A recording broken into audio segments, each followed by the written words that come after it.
Plouă. Nu știu de ce când plouă simt mai acut dorul de tine. Fiecare strop care cade îmi sună a gol, a suflet gol.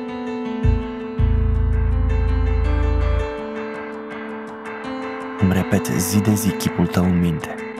Îl zugrăvesc în culori cât mai vii. Îi dau viață în zeci de zâmbete. Apoi dispare.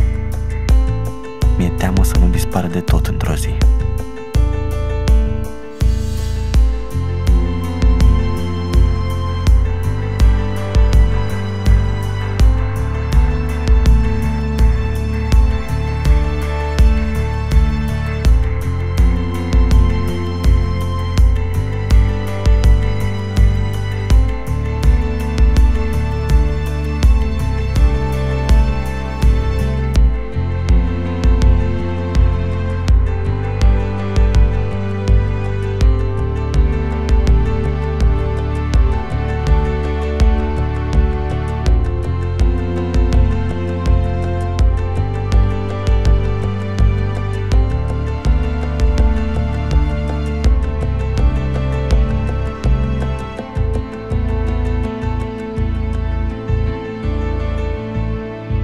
Plouă.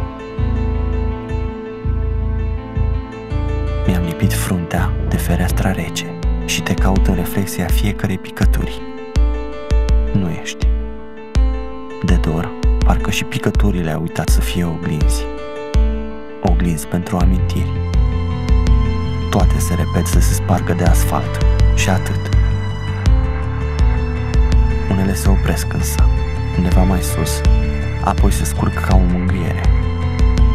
Din ce în ce mai multe se opresc acolo, apoi se scurg rotund, dând forma unui cap.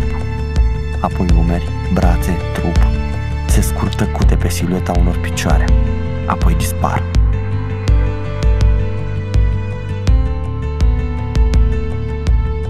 Cu cât plouă mai mult, cu atât trupul devine mai bine conturat și seamănă cu al tău. Știu că te-aș putea regăsi în orice și oriunde, aproape de mine, dar aerului îi este greu să ia forma ta. Plouă. Ochii tăi mă privesc ca două picături de apă limpede și sălcie.